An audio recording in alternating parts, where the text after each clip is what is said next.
Ito po yung ginagawa natin palagi. Oh. Ayan. Oh.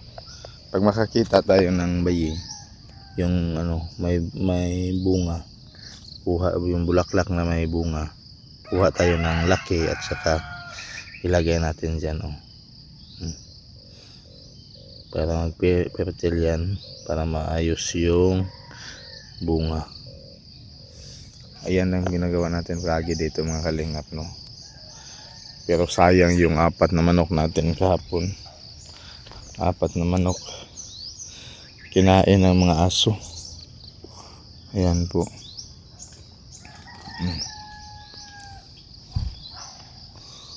Libre ng libre na ngayong Disyembre. Oh, may bunga na eh.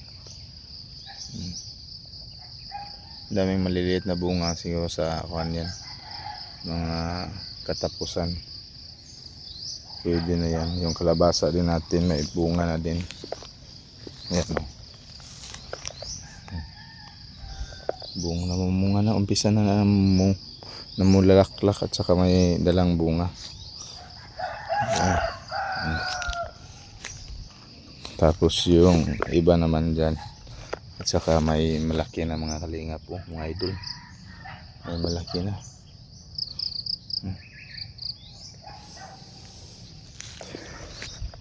Meron pa doon yung kalabasa.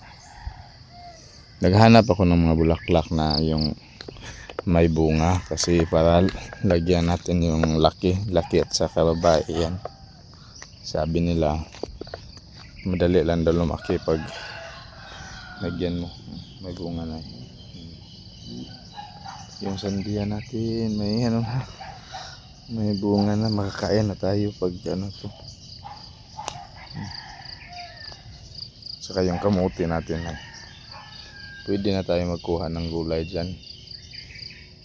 Pero huwag natin kuhaan yan ng gulay para hindi ma-disturb yung niya, unod niya. May bunga na.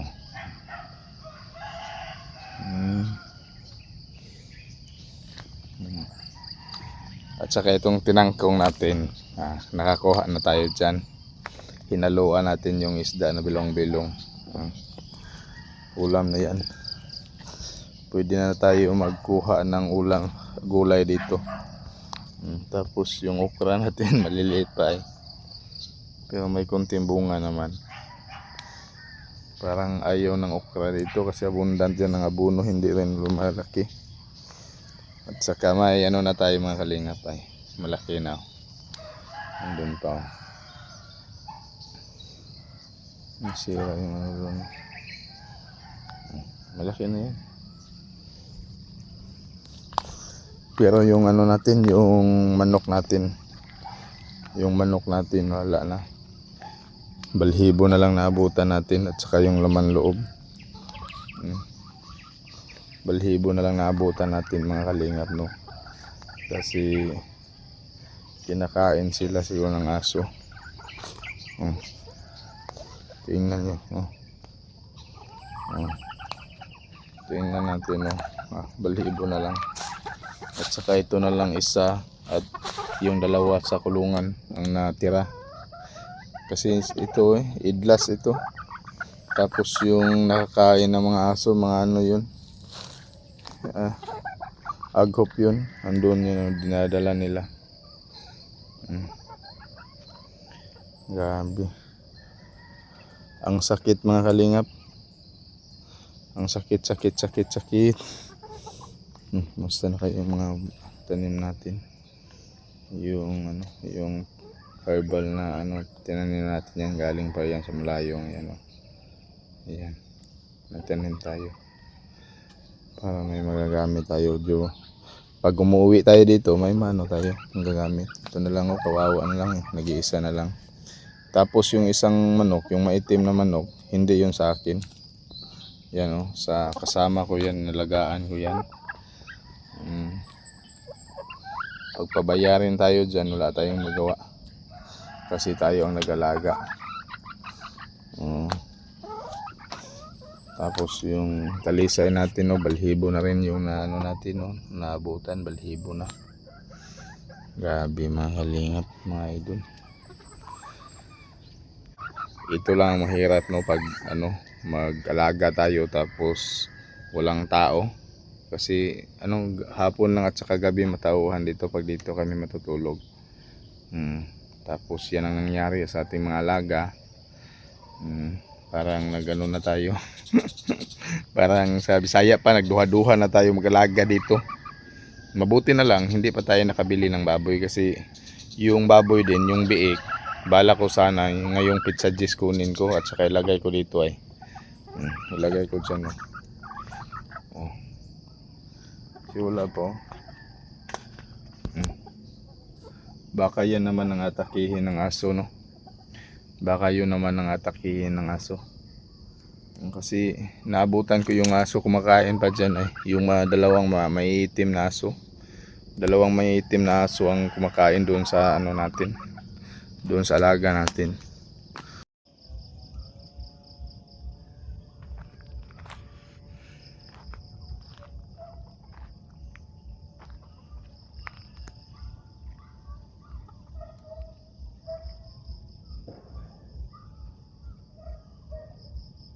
Huli ka.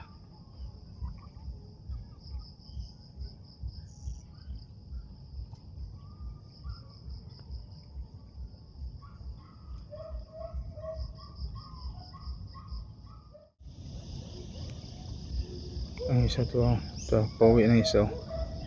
Ang isa na pa sa sulod. Ito po. Tinapos pa niya yung manok.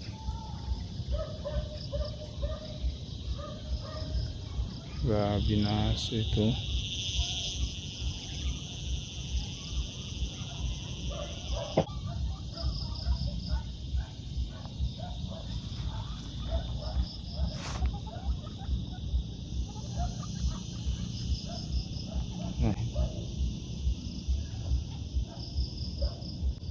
Dalawang maitim na aso. Balbal siguro yan ay.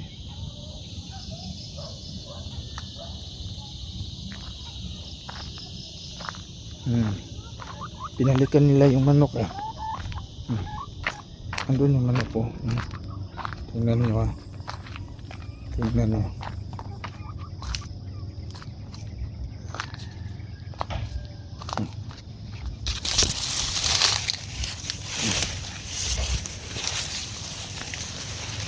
Bangal. Yung manok. At saka yung talisay. Paan na lang naabutan natin. Yung talisay.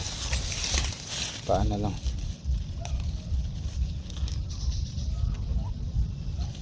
Paan na lang talisay. Hindi na lang nila wala tayong magagawa. Nakita na lang natin yung balahibo sa manok ko. Grabe.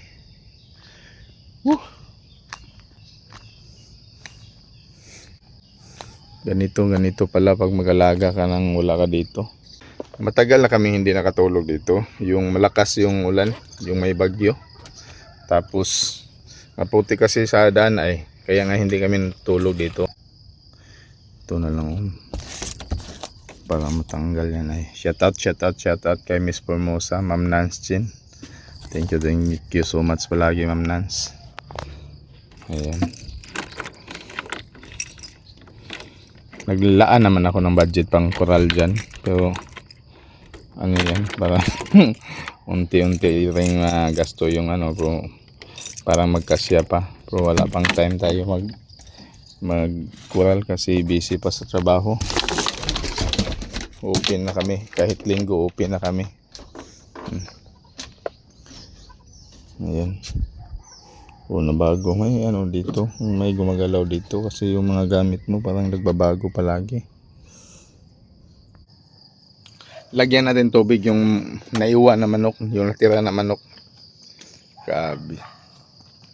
Apat yung manok na na kinakain ng mga aso. Walang hiya yung mga aso na yun. Hahanapin natin kung sino yung mga yari kasi kapon Kasi may ano man tayo, may video man tayo at saka nakita natin yung aso. Dalawang maiitim na aso. Siguro dami yun sila kasi apat yung manok. Apat yung manok. Siguro madami yun sila. Umpisa na maamoy eh. Umpisa na dyan.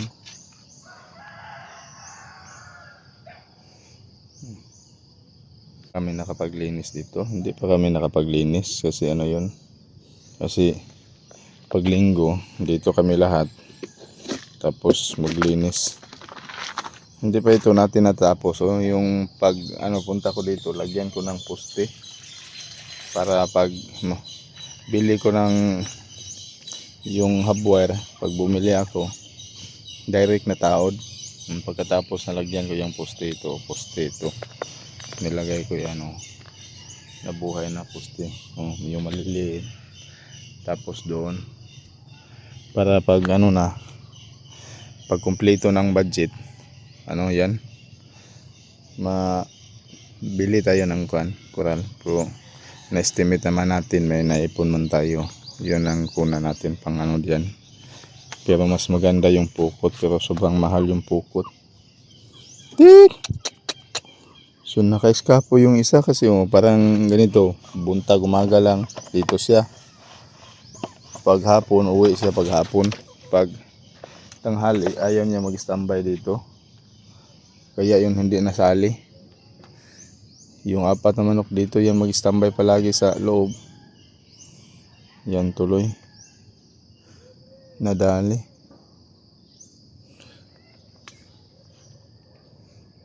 Sayang yung apat na manok natin, mga kalingap.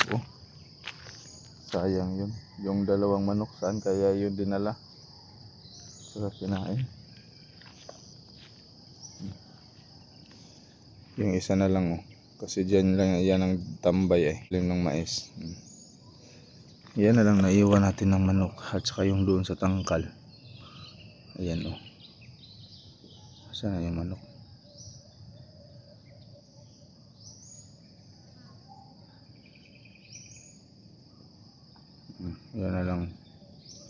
Yan na lang naiwan. Grabe yung mga aso na yun. Walang iya yun. Hanapin natin yung mayari para mahuli yung aso nila, para makulong nila. Pag ganun palagi yung mga aso dito, wala tayong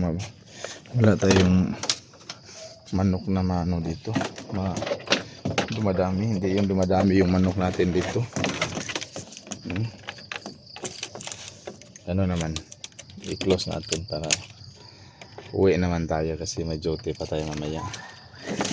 Kahit linggo ngayon, open na kami pag linggo. Lalong lalo na ngayon, December, kasi kadamihan sa mga tao bumibili yan ng linggo.